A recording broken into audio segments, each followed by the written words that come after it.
하나님, 설 연휴의 마지막 날 아침, 고요한 주님의 품 안에서 하루를 시작합니다. 반가웠던 가족의 만남과 짧은 쉼을 뒤로 하고 이제 다시 일상의 자리로 돌아가는 이 아침을 주님께서 축복하여 주시옵소서. 주님, 이 시간 명절의 분주함으로 흩어졌던 우리의 마음을 주님께로 모아주시기를 원합니다.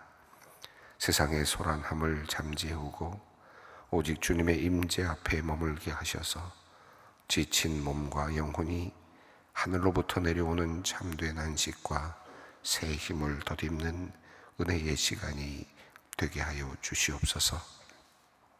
하나님, 설 명절 동안 가족과 함께하며 기쁨과 애틋함을 동시에 누리게 하심을 감사합니다. 특히 연약해지신 부모님의 모습을 보며 먹먹했던 마음을 주님 발 앞에 내려놓습니다. 부모님을 사랑하고 공경할 기회를 미루지 않게 하시고 허락된 시간 속에서 아름다운 사랑의 추억을 쌓아가는 지혜를 주시옵소서. 또한 천진한 아이들의 웃음을 통해 주님의 선물을 보았습니다.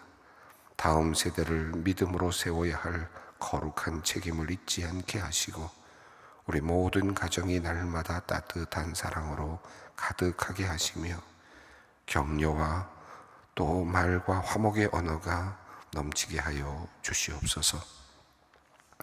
하나님, 가족과 함께 기쁜 시간을 보내고 돌아왔지만 우리를 둘러싼 현실은 여전히 녹록지 않음을 고백합니다.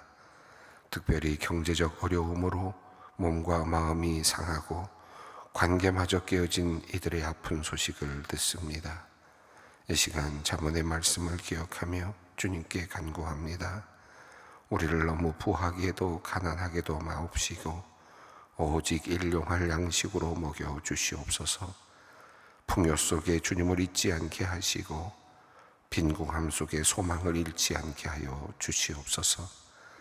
우리 소망의 식구들 모두에게 주어진 환경 속에서 자족하는 마음 주시고 매일의 삶을 세밀하게 채우시는 하나님의 손길 경험하는 은혜를 허락하여 주시옵소서.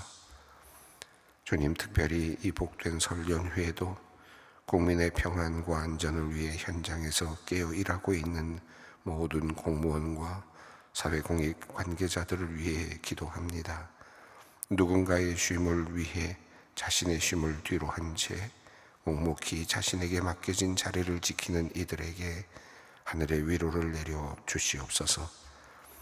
단순히 맡은 소임이라 어쩔 수 없이 감당하는 시간이 아니라 생명을 살리고 이웃을 돌보는 거룩한 소명감을 가지고 기쁘게 일할 수 있는 헌신의 마음을 부어 주시옵소서. 하나님이 명절의 기간에 주님께서 이 나라의 구석구석을 안전하게 지켜주시기를 기도합니다. 나라의 영토와 영의 영공을 지키는 육해 공군과 해병대 모든 국군 장병을 주님께서 특별히 기억하셔서 이들에게 위로와 기쁨을 허락하여 주시기를 기도합니다. 그리하여 이들이 자부심을 품고 애국의 마음으로 정신으로 이 나라를 든든히 지켜내게 하여 주시옵소서. 이외에도 나라를 위해 민족을 위해 수고하고 애쓰는 모든 손길 위에 합당한 대가와 보람이 있게 하시고 온 국민이 행복한 명절을 지내는 모습을 보며 이들이 그 안에서 함께 미소 짓는 큰 기쁨을 누리게 하여 주시옵소서. 우리 사회에 보이지 않는 곳에서 빛을 발하는 이들의 헌신 위에 주님의 특별한 복을 내려 주시옵소서.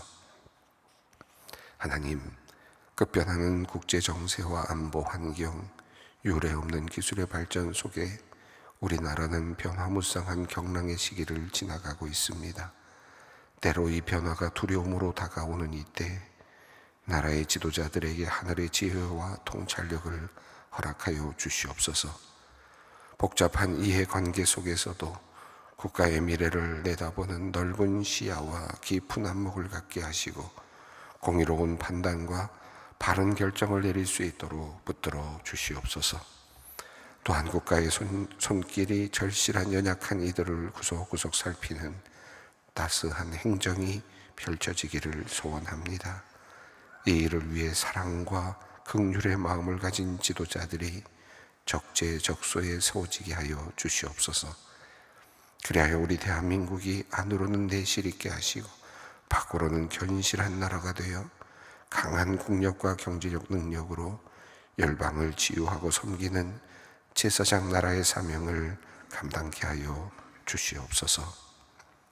하나님, 오늘부터 1,500여 명의 모든 많은 성도들이 온통 기쁨 시즌을 통해 말씀으로 하나 되는 통동의 여정을 시작합니다. 특별히 사순절 기간, 창세기부터 출애굽기까지 흐르는 주님의 위대한 구원 계획 앞에 서게 하시니 감사합니다. 성경을 펼치는 심령마다 말씀의 빛을 비추어 주시옵소서.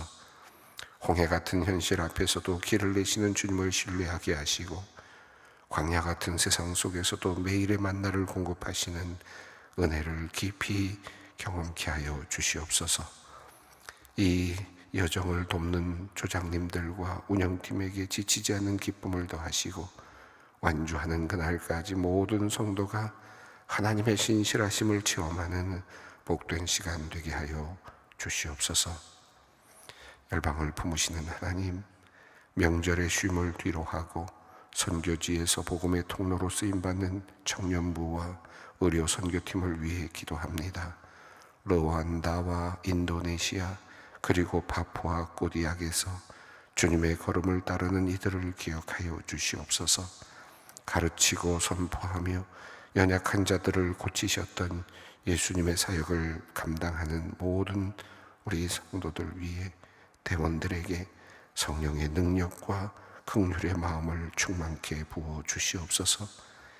이들의 발걸음을 통해 현지 선교사님들이 하나님의 깊은 위로와 격려를 얻게 하시고 지친 몸과 마음이 다시금 일어설 새 힘을 얻게 하여 주시옵소서.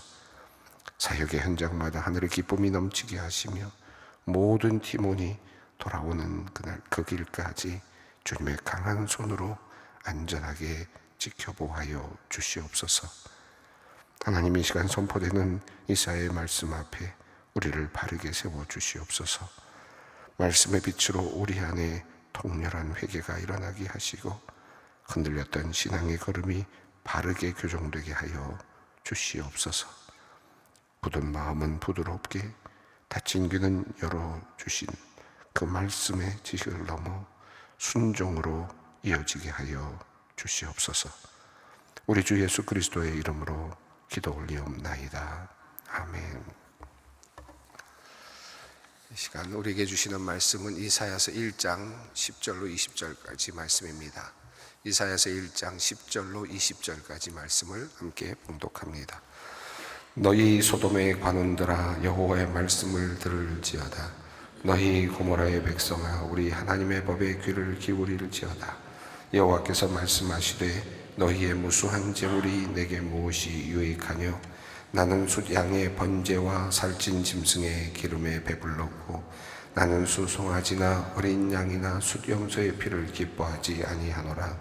너희가 내 앞에 보이러 오니 이것을 누가 너희에게 요구하였느냐? 내 마당만 밟을 뿐이니라. 한 엿된 재물을 다시 가져오지 말라. 분향은 내가 가증히 여기는 바요, 월삭과 안식일과 대회로 모이는 것도 그러하니 성회와 아울러 행하는 것을 내가 견디지 못하겠노라. 내 마음이 너희의 월삭과 정한 정기를 싫어하나니 그것이 내게 무거운 짐이라. 내가 지기에 공비하였느니라. 너희가 손을 펼 때에 내가 내 눈을 너희에게서 가리고 너희가 많이 기도할지라도 내가 듣지 아니하리니 이는 너희의 손에 피가 가득함이라. 너희는 스스로 씻으며 스스로 깨끗하게 하여 내 목전에서 너희의 악한 행실을 버리며 행악을 그치고 선행을 배우며 정의를 구하며 내 받는 자를 도와주며 고아를 위하여 신원하며 과부를 위하여 변호하라 하셨느니라. 여호와께서 말씀하시되 오라, 우리가 서로 변론하자. 너희 죄가 주홍 같을지라도 눈과 같이 희어질 것이요 진홍같이 붉을지라도 양털같이 희게 되리라. 너희가 즐겨 순종하면 땅의 아름다운 소산을 먹을 것이요 너희가 거절하여 배반하면 칼에 삼켜지리라. 여호와의 입의 말씀이니라. 예, 이사야에게 주시는 하나님의 말씀. 이사야는 하나님의 계시를 통하여서 하나님의 뜻을 보게 되었습니다. 특별히 남유다 예루살렘에 아주 어려운 그런 시기, 특별히 큰 외세가 침략을 해 들어오고 강대국들 사이에 많은 어려운 혼전이라고 할 수 있는 그와 같은 시간, 외교적으로 정치적으로 굉장히 급박하게 돌아가던 그런 시간에 하나님의 음성을 듣고 하나님의 계시를 보았던 이사야입니다. 이사야는 큰 틀 안에서 어제 읽은 말씀을 통해서 하나님의 메시지를 전하고 있습니다. 안타까워하시는 하나님의 그 음성을 우리는 들을 수 있었습니다. 하늘이여 땅이여 들으라 라고 말씀하시면서 하늘과 땅을 증인으로 내세우시면서 이스라엘 백성들, 하나님께서 특별하게 선택하신 이스라엘 백성들이, 유다의 백성들이 어떻게 하나님을 떠났는지에 대한 안타까운 마음을 토로하는 그런 모습을 우리가 함께 읽었습니다. 내가 자식을 양육하였는데 그 자식이 그만 나를 기억하지 않는다라고 하는, 거역한다라고 하는 불효자라의 모습을 그려주었고, 또 소와 그리고 나귀가 주인을 기억하는데 이들은 그보다도 못하다라고 말하면서 안타까워하는 모습도 보여주었습니다. 또 그 슬픈 나라의 모습을 그대로 그려 보여주었습니다. 매맞고 멍들고 그리고 깨어지고 그리고 이 정말 처참한 모습을 그려주면서 너희가 지금 이와 같은 모습이다 라고 하는 모습을 알려주고 있습니다. 7절과 8절에 있는 말씀을 어제 본문인데 그 내용을 보면 아수르 사네립이 쳐들어와서 예루살렘을 포위하고, 그리고 그 포위한 상태에서 예루살렘을 유린하는 그런 모습이 그대로 이미 보여지고 있습니다.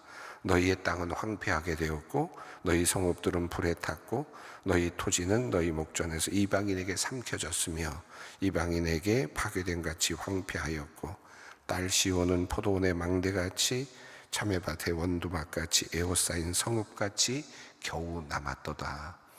예루살렘 성전만이 그저 달랑 남아있는, 그리고 이미 유대의 모든 땅은 다 아수르 사람들에게 이미 다 유린당한, 외세에 의해 이미 유린당해 있는 그 모습을 그대로 그려주고 있습니다. 이 1절부터 어제 읽었던 이 9절 또 이후에 이 말씀을 쭉 전체적으로 보면 이 내용은 마치 그 포로로 이제 잡혀가기 전의 모습, 혹은 아수르에 의해서 완전히 포로로 되어 있어서 이제 예루살렘이 막 이제 유린당하기 직전의 모습을 그려주는 듯 보입니다. 이미 앞서서 보여주는 듯한 느낌도 있고요. 또 어찌 보면 이미 지나온 이사야의 모든 그 예언의 활동의 마지막 결론 부분이 맨 앞에 나와 있다고 해도 아마 무방할 것 같습니다. 이미 그려주고 있습니다. 이제 아수르에 의해서 또 이방 또 바벨론에 의해서 어떻게 이 땅이 유린될지에 대한 큰 그림이 이미 그려지고 있는 것을 볼 수 있습니다. 그럼에도 불구하고 9절에서 너희가 만군의 여호와께서 너희를 위하여 조금 남겨두지 않았더라면 너희는 이미 소돔과 고모라와 이미 다를 바 없었다. 이미 너희들은 이미 완전히 패망하고 멸망할 수밖에 없는 운명이었다. 이 조금 남겨져 있는 하나님의 자비를 지금 이야기를 하죠. 이사야는 계속해서 그 조금 남겨져 있는 하나님의 자비를 계속해서 이야기합니다. 그리고 그 자비가 우리를 다시 새롭게 할 수 있다. 그 조그마한 자비, 남겨져 있는 그 자비가 우리를 다시 하나님께로 이끌 수 있다. 그 가능성이 있다는 것을 끊임없이 이야기를 이제 합니다. 그래서 이 어제 말씀 중에 9절에 있는 말씀이 참 귀한 말씀인데, 하나님께서 조금이라도 우리에게 남겨주셨다는 것은 우리에게 아직도 기회가 있는 것이다 라고 하는 그런 메시지였죠. 오늘 10절부터에 있는 말씀은 이제 이스라엘 백성들의 그 구체적인 문제, 그리고 지금 특별히 하나님께서 기뻐하지 않으시고 그리고 마음 아파하시는 것이 무엇인지에 대한 이야기를 조금 더 구체적으로 이야기를 합니다. 어제 본문이 큰 그림을 그려주고 있다면, 그래서 얻어맞고 깨지고 그리고 외세의 침략을 받아서 어쩔 줄 몰라 하는 그런 상황, 이런 상황이 도대체 왜 왔는가, 이런 상황이 왜 어떻게 해서 오게 되었는가, 이것에 대한 하나의 대답이 하나님께서 안타까운 모습으로 지금 이것을 치고 계신다라고 하는 그런 모습을 보여주고 있다면, 10절부터 오늘 본문의 말씀은 이제 하나님께서 구체적으로 이스라엘 백성들, 남유다의 백성들에게 안타까워하시는 구체적인 죄가 무엇인지를 알려주고 있습니다. 10절 말씀을 읽습니다. 너희 소돔의 관원들아 여호와의 말씀을 들을지어다. 너희 고모라의 백성들아 우리 하나님의 법에 귀를 기울일지어다. 이미 앞서서 9절에서 하나님께서 조금 남겨두시지 않았더라면 너희는 이미 소돔과 같았고 고모라와 같았을 것이다. 소돔과 고모라는 완전히 멸망을 했죠. 그런데 지금 다시 10절에서 너희 소돔의 관원들아 그리고 너희 고모라의 백성아, 그러니까 곧 멸망할 것이 예정되어 있는 소돔과 고모라를 마치 그렇게 된 것처럼 이야기를 합니다. 그러니까 멸망받아 마땅한 관원들, 또 백성들, 그러니까 지도자뿐만 아니라 모든 백성들이 지금 한 마음이다, 하나다, 같다. 이 지금 패역하고 하나님을 떠난 모습이 누구나 다 똑같다. 지도자는 지도자대로, 그리고 백성들은 백성들대로, 모두가 다 지금 소돔 그리고 고모라에 속한 백성들이다. 멸망을 이미 담보하고 있는 거죠. 그리고 지금 이 시간에 멸망이, 그리고 하나님의 진노가 오더라도 전혀 이상하지 않은 상태입니다. 자, 그런데 그럼에도 불구하고 이사야는 하나님의 말씀으로 한 가지 그래도 희망을 다시 불어넣습니다. 하나님의 법에 귀를 기울여라. 하나님의 법에 귀를 기울여라 라고 이렇게 말합니다. 하나님의 뜻이 무엇인지, 하나님의 법칙이 무엇인지 그것을 좀 깊이 생각하고 거기에 귀를 기울이라, 하나님의 말씀에 귀를 기울이라 라는 뜻으로 이해할 수 있겠습니다.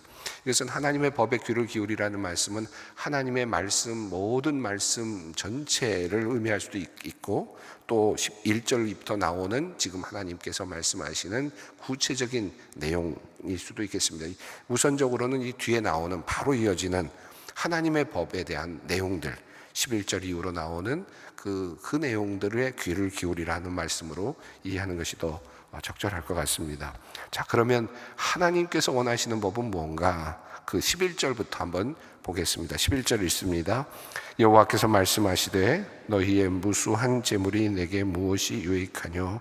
나는 숫양의 번제와 살찐 짐승의 기름에 배 불렀고 나는 수송아지나 어린 양이나 수렴소의 피를 기뻐하지 아니하노라. 구약 성경에 특별히 레위기 또와 같은 그런 그 율법서에 보면 하나님께로 나아갈 수 있는 유일한 그 길이 제사를 통한 것이죠. 그런데 지금 하나님께서는 이사야서를 통해서 너희가 나에게 바치는 무수한 제물이 나에게 무엇이 유익하냐라고 그렇게 이야기를 합니다. 나는 모든 그 번제물의 기름에 배 불렀다. 나는 그것을 기뻐하지 않는다 라고 그렇게 말합니다. 그래서 상식적으로 한번 생각해 볼 수도 있겠습니다. 하나님이 무엇이 부족하실까? 하나님이 무엇이 부족하셔서 우리들이 바치는 그 제물을 원하실까 생각을 해본다면, 하나님이 배가 고파서 제물을 구하시는 것도 아니고 어떤 향기에 도취돼서 하나님께서 그 제물을 구하시는 것도 아니고, 하나님께서 지금 재물을 구하시는 이유가 무엇일까를 한번 곰곰이 생각해 볼 필요가 있겠습니다. 지금 이사야는 지금 하나님의 음성을 통해서 바로 그 부분을 지적하고 있습니다. 하나님에게 부족한 것이 무엇이겠느냐? 하나님께서 너희에게 제사를 요청하고 제사를 드리도록 한 이유가 뭘지를 깊이 한번 생각해 보라. 하나님이 부족하셔서 그러겠느냐? 하나님이 배가 고파서 그러겠느냐? 하나님께서 지금 우리가 바치는 어떤 제물이 꼭 필요해서 그러겠느냐? 라고 하는 그런 말씀을 하는 거죠. 하나님께서는 지금 숫염소의 피를 기뻐하지 않는다. 숫염소의 피를 바치라고 한 부분은 레위기에 나옵니다. 그러니까 하나님께서 그것을 바칠 때 기뻐 받으시겠다라고 하는 약속이 분명히 있습니다. 그러니까 제사 법전에 따르면 이 제사는 하나님께 가까이 가는 것이고 또 하나님을 기쁘시게 하는 한 방식이기도 합니다. 그렇지만 한 걸음 더 물러나서 하나님에게 과연 이것이 진짜 의미가 있는가를 다시 생각해 보라는 뜻이고요. 그리고 또 하나는 지금 이 제사를 통해서 하나님께서 정말 무엇을 원하셨는지를 그 본래적인 뜻으로 다시 나아가야 된다라고 하는 의미로 11절 지금 시작이 되고 있습니다. 12절 말씀입니다. 너희가 내 앞에 보이러 오니 이것을 누가 너희에게 요구하였느냐? 내 마당만 밟을 뿐이니라. 지금 하나님께서는 제사를 드리는 것을 내가 너희에게 지금 그 제사가 너희가 나에게 드리는 제사가 무엇이 나에게 크게 유익하겠느냐? 너희는 지금 나에게 와서 지금 제사를 드리고 그리고 제물의 피를 뿌리는데 그것이 결국은 나에게 기쁨이 되지 않는다. 도리어 너희들은 나의 마당만 밟을 뿐이다.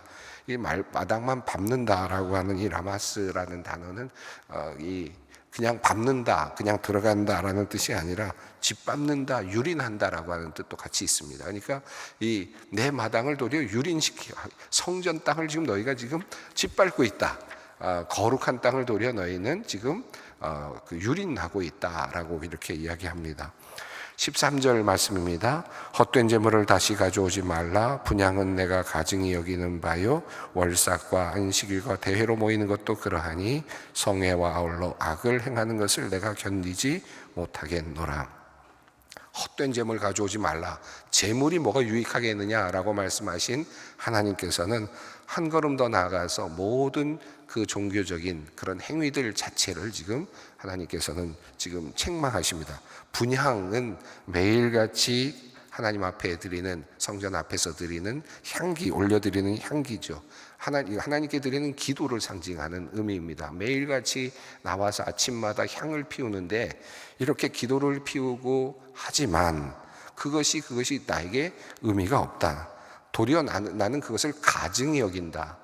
매일같이 아침에 나와서 하나님 앞에 향을 피우는데 하나님께서는 이걸 내가 가증하게 여긴다라고 이야기를 한다는 겁니다. 월삭은 더더욱 그렇습니다. 월삭은 매달 첫 번째 날, 그날 하루 한 달의 모든 날들을 성스럽게 이제 여기면서 하나님께 봉헌하고 그리고 나팔을 불면서 한 달을 시작하고 한 달의 모든 한 달을 하나님께 맡기는 그런 하나의 의식이 있는 그런 행위거든요.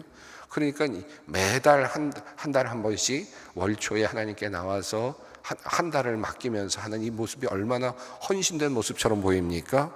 안식일은 매 주일마다 쉬는 날이죠. 노동을 멈추고 그리고 창조주를 기억합니다. 그리고 대회로 모이는 것은 때때로 함께 모든 사람들이 소집되어서 예배를 드리고 그리고 또 절기 때마다 함께 모여서 공식적으로 예배를 드리는 모든 행위들을 말합니다. 그러니까 지금 예루살렘 성전을 중심으로 이루어지고 있는 많은 하나님을 기억하는 많은 것들입니다. 또 율법에서 그것을 말씀하신 내용들입니다. 이 모든 것들을 내가 좋아하지 않는다. 근데 거기에서 가장 중요한 얘기는 13절이 마지막이죠. 이것들과 아울러 너희가 악을 행하는 것을 내가 견디지 못하겠다.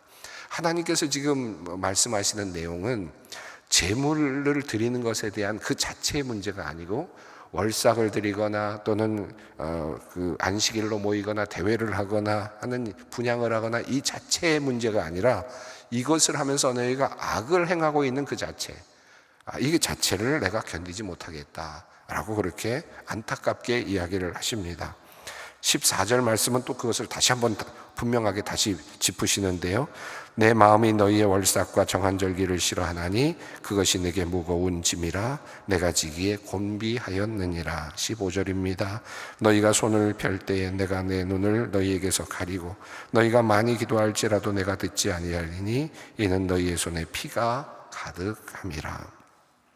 피가 가득하다. 악한 행위, 피가 가득하다. 너희 손에는 이미 악을 행함으로 피가 가득하다라고 이야기합니다. 11절에 피가 나오고요, 15절에 피가 나오는데 이 11절에서 피는 제사를 드리면서 드리는 피입니다. 그 제사를 드리기 위해서 제사를 드리는 사람들은 그 수염소의 피를 손에 묻힐 수밖에 없죠. 근데 이 피는 지금 자기가 정결하게 되기 위해서, 우리 하나님께 드리는 예배를 하기 위해서 피를 지금 손에 묻히고 있는데, 그런데 15절의 피는 어떤 피입니까? 제사를 드리는 피입니까? 여기서 말하는 피는 제사를 드리는 피가 아니라 사람을 죽여서 얻은 피입니다. 살인자의 피입니다. 이 피가 지금 하나님 보시기엔 너무 역겹다는 거죠. 너희가 지금 제사를 드리면서 지금 제물을 드리면서 피를 가지고 하나님께 나아가고 있는데, 그런데 너희 손에는 실제로는 다른 피가 묻어 있다는 거예요. 살인자의 피가 묻어 있다. 그런 의미죠. 악을 행하는 피가 묻어 있다라고 하는 내용입니다. 16절부터 읽겠습니다. 17절까지 읽습니다. 너희는 스스로 씻으며 스스로 깨끗하게 하여 내 목전에서 너희의 악한 행실을 버리며 행악을 그치고 선행을 배우며 정의를 구하며 학대받는 자를 도와주고 고아를 위하여 신원하며 과부를 위하여 변호하라 하셨느니라. 너희가 이런 행실이 없이 제사만 드리는 것이 과연 합당하냐? 과연 제사만 가지고 너희들의 행실은, 너희들은 겉으로는 지금 짐승의 피로 마치 정결한 예식을 드리는 것 같지만 실제적으로는 살인자의 피, 다른 사람을 죽인 피를 손에 묻히고 있으면서도 너희가 나에게 나올 수 있겠느냐? 그러면서 너희가 온전하게 살아야 되지 않겠느냐? 16절, 17절에 있는 말씀은 바로 그 내용들을 쭉 설명하고 있죠. 너희들의 삶이 바르게 서야 되지 않겠느냐?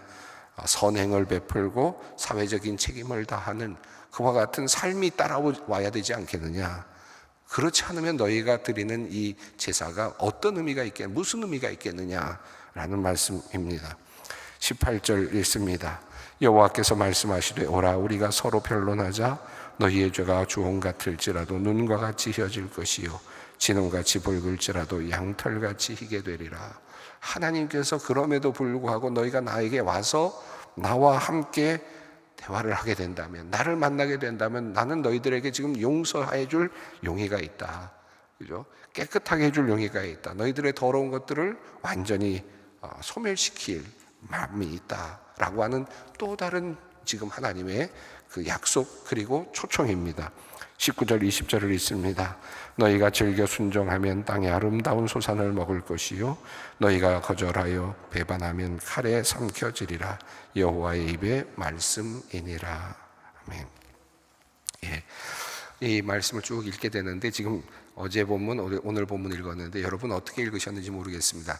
이것은 지금 하나님의 그 심판에 대한 그런 경고 그리고 자비로우신 하나님의 초청, 이런 내용이 함께 어우러져 있는데, 앞에 어제 본문 말씀에도 그렇고 오늘 본문 말씀에 보면 뭔가 흘러가는 흐름 중에 하나 뭔가 생각나지 않습니까?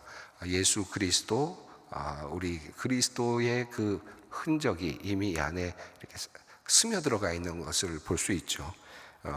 주인의 구유를, 나귀는 주인의 구유를 알건만은, 구유가 나옵니다. 그죠? 어제 읽은 본문 말씀 속에 구유. 그러니까 예수님께서 구유에 나시는 모습들이 상상이 또 되고요. 또 너희가 다 얻어맞고 선한 것도 터졌고 맞은 것 싸매고 해야 되는데 모든 것들이 다 망가져 버렸다라고 하는 이 5절부터 6절에 있는 말씀 속에서 예수 그리스도께서 바로 이런 모습으로, 죄인의 모습으로 십자가에 달려 돌아가시는 모습이 그려집니다. 오늘 본문 말씀 속에서 또 피라고 하는 얘기가 계속 나오는데, 결국 오라 우리가 변론하자. 너희의 죄가 주홍 같을지라도 눈과 같이 희게 될 것이라 라고 하는 이 말씀 속에서도 또 예수 그리스도의 그 이제 보혈의 그 귀한 은혜가 이미 암시되어 있는 것을 볼 수 있습니다. 우리 계속 이제 이사야서 읽어 내려가면서 예수 그리스도의 그 구속의 은혜가 이미 이 안에 가득 들어있는 것을 우리가 보게 되는데, 하나하나 곱아가면 갈수록 더 큰 은혜가 될 것입니다. 오늘 여기까지 함께 말씀을 읽습니다. 우리들의 삶을 다시 한번 돌아보고 이 말씀 속에서 내가 지금 받아들이고 또 돌아서야 될 것은 무엇인가 한번 늘 생각할 수 있는 그런 시간이 되기를 바랍니다. 함께 기도합니다. 하늘에 계신 우리 아버지, 아버지의 이름을 거룩하게 하시며 아버지의 나라가 오게 하시며 아버지의 뜻이 하늘에서와 같이 땅에서도 이루어지게 하소서.